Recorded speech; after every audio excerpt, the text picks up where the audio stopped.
Austin here from Boss, and I'm going to show you how to do the basic panel settings on top of the Katana-50 today.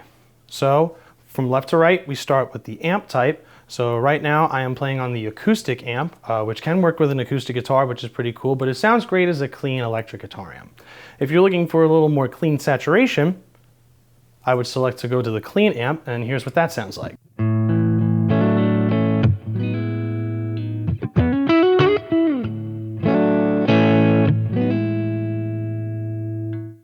You notice as I dug more into the string of the guitar, you notice that there was a little bit of gain happening there. And that's really, really good if you're looking for dynamics out of a clean amplifier. The next amp type we get to is the crunch. The crunch is going to get a little bit more gainy. Works really, really great dynamically. So here we go.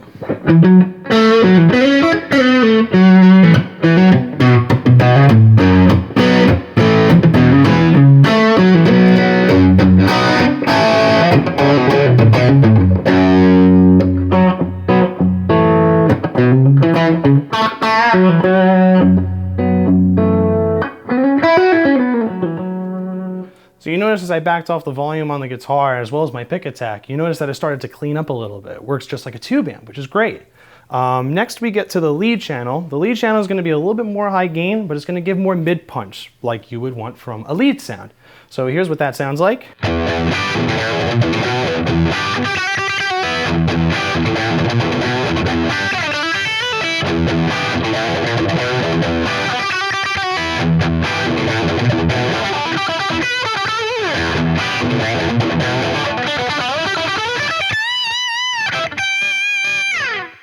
So it works really, really great for screaming lead tones, which is really awesome. And then next we get to the brown sound. And the brown sound is really great for that warmer, crisper, almost British sounding amplifier. So here we go.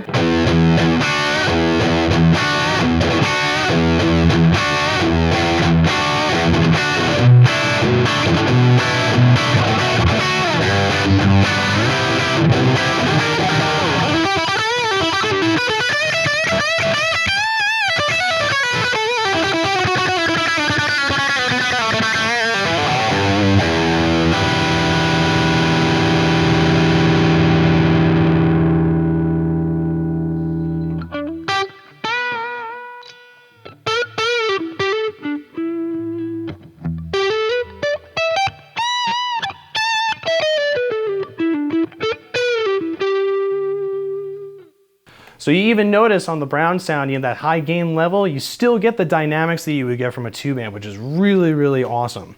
And then moving on to the other controls, you have a basic gain control, preamp volume, which I like to usually push to the highest level because it gets the most dynamics out of the amplifier, which is great.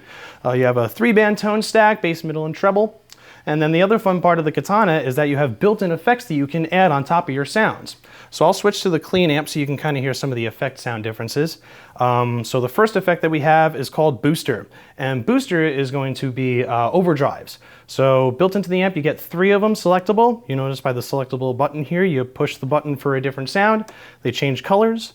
The green mode is my favorite because it's a blues driver. So this is going to be like kind of like a crunchy overdrive sound. So here's what the blues driver sounds like.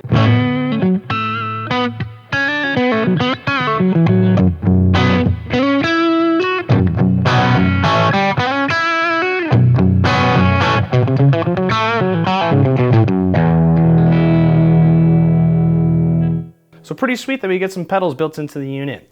The same works when you turn the knob all the way to the right. So you get a different type of effect, and it says mod, so it's going to be modulatory effects. Right now, since it's selectable on green, it's actually going to be a chorus sound. And here's what the chorus sounds like.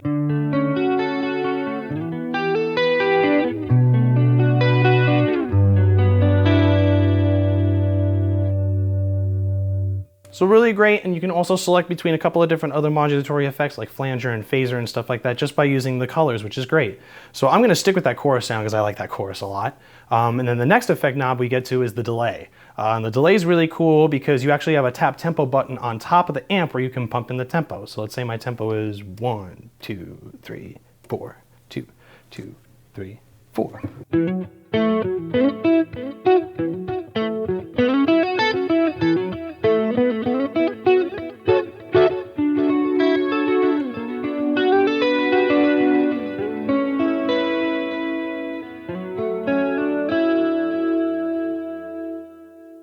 So pretty sweet that I actually get the delay built in with a tap tempo control, which is awesome, instead of using just a knob to control the time. And again, just like all the buttons on top of the effects, you can select between different types of delay. So green's going to be digital, red's going to be analog, and orange is going to be tape. I prefer tape delays myself, so I'm going to leave the tape delay on there. And then we get to the other side of the delay effects knob, and now the effects knob is going to be auxiliary effects, like you can get tremolos, EQs, pitch shifters. Right now that's built into the amp. The green mode is going to be a tremolo. So I'll play a little bit of the tremolo.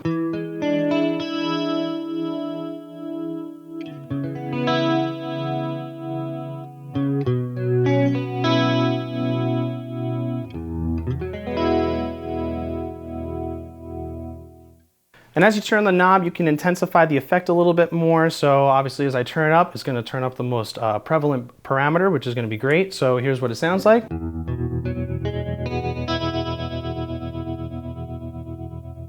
So really awesome, it controls the speed. So I'm going to go back to the delay over here and turn the knob and get my nice tape delay sound, which is awesome. And then the last knob is going to be a reverb knob. So it's just the one effect. You can also change the reverb sound. Red is going to be a spring, orange is going to be a hall, and green is going to be a plate. I preferably like the plate myself, so I'm going to keep the plate reverb on there. And here's what my tone stack sounds like.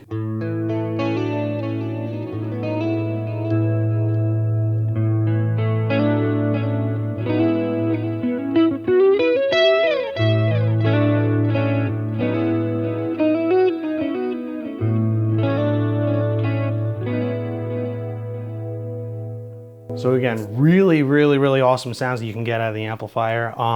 Continuing on with the rest of the knobs, we have a master control. It's pretty obvious what it does. It controls the master volume, or the master output level. And then we also have this really cool chicken knob here for a power control.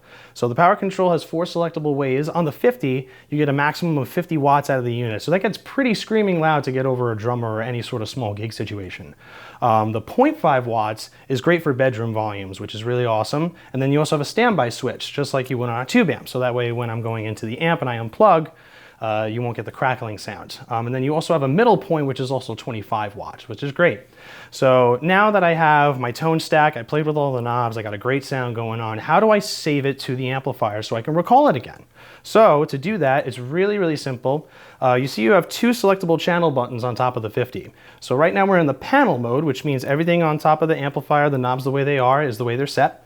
And to save it to a channel, I simply press and hold on the channel that I want. So right now I'm going to save it to channel 1, push and hold on channel 1, wait for channel 2 to blink, and there you go. You have now your saved channel 1 clean tone, which sounds like this.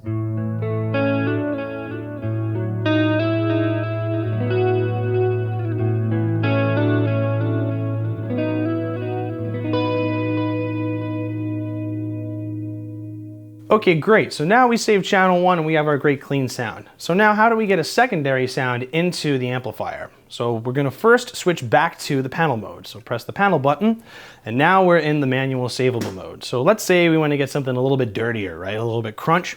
So I personally like the crunch amp on the Katana-50. Sounds great. We're going to change the gain structure a little bit. I'm going to bring it up, and the bass in the middle can stay and the treble can stay where it's at. But I want to take out all the effects and just get a basic, crunch tone. So to simply do that, we take the effects knobs and turn them all the way to the off position, which is going to be all the way to the left.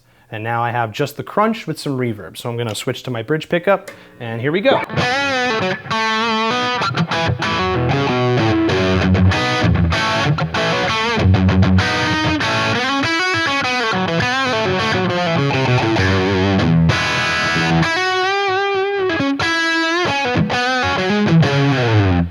So there's my basic crunch sound, which is awesome. So now how do I save it to channel 2?